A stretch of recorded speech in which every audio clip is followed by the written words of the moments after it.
Já, góðan daginn. Í þessu stutta myndbandi ætla ég að fara yfir nýja virkni í SmartPOS þar sem hægt er að sameina sölufærslur í staðgreiðslureikning. Fyrri virkni var þannig að hver færsla kemur raunin bara sem sér lína og þarf að bóka sem slíka. Og hérna sjáum við bara að hvernig hver og einn færsla er að koma inn og það er síðan þurft að bóka þetta sérstaklega. En í uppfærðri útgáfu að þá eru komin fleiri valmöguleikar og við ætlum að setja þetta upp í dag með verkröð og láta þetta gerast í raun sjálfvirkt. Við byrjum á að fara í verslanir. Ég búin að setja verslanir bókamerkja verslanir en auðvitað bundu þá bara að fara í leitina og slá inn verslanir. Ef að þið eruð með fleiri en einn sölustað þá þurfum við að gera það sama við þá, þannig að ef þið eru með 2 eða fleiri þá bara farið í gegnum þetta ferli. En við byrjum á bara að opna fyrsta sölustæðin og fara í gegnum ferlið.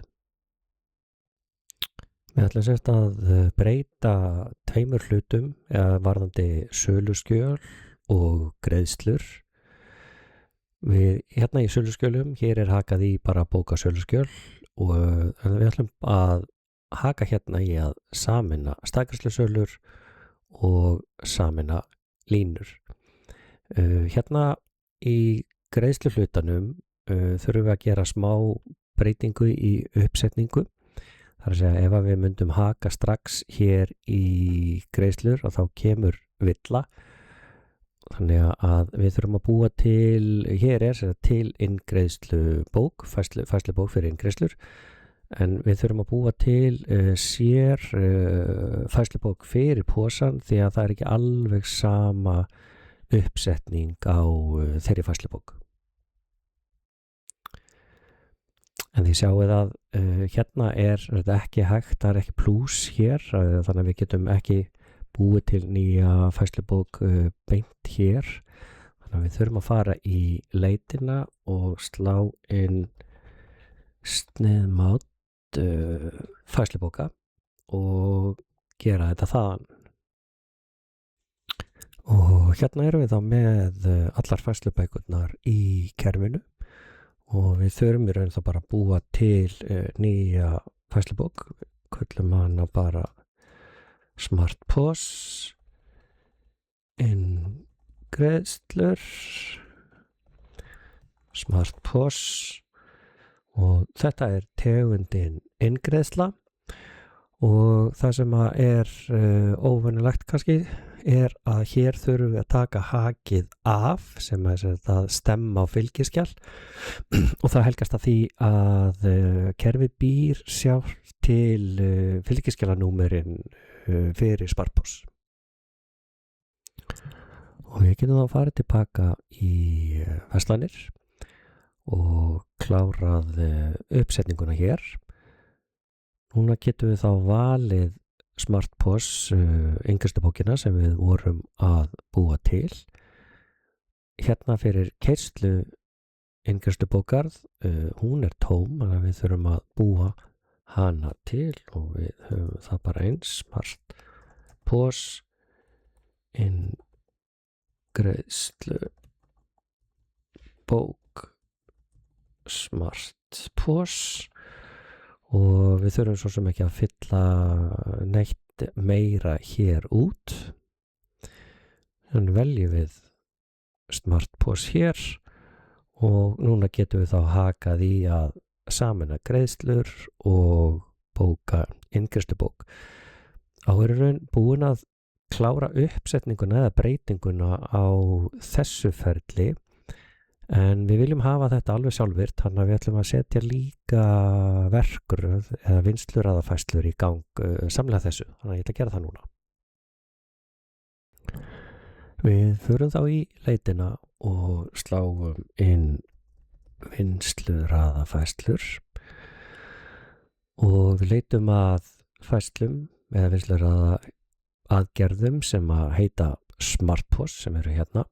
Þær eru allar á bið og það sem við erum að leitast eftir hérna Runu vinsla sölufæslna.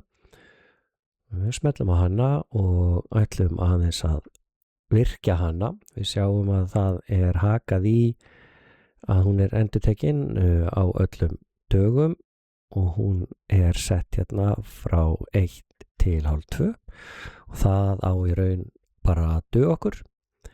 Þannig að við erum bara ánægð með þessa uppsetningu og þá eina sem á eftir að gera að smella hérna breyta stöðu í tilbúið.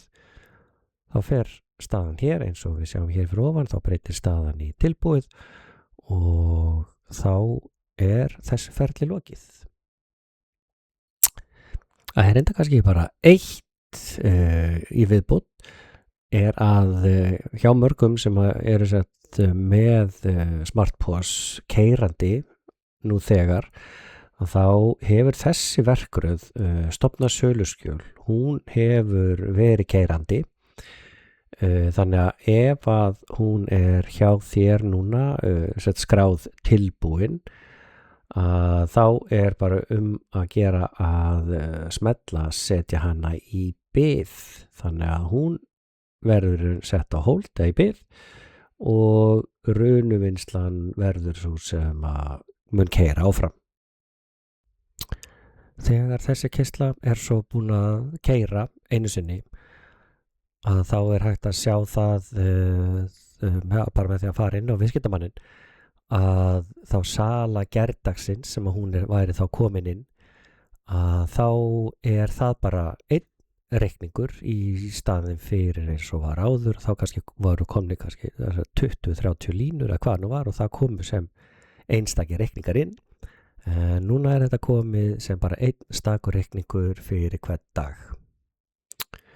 Og greiðslurnar, þær bókast á móti í jafnmörgum línum og uppsettir greiðsluættir eru og oftast það þá 2 línur þar sem önnur línan peningur og hitt greitt með korti.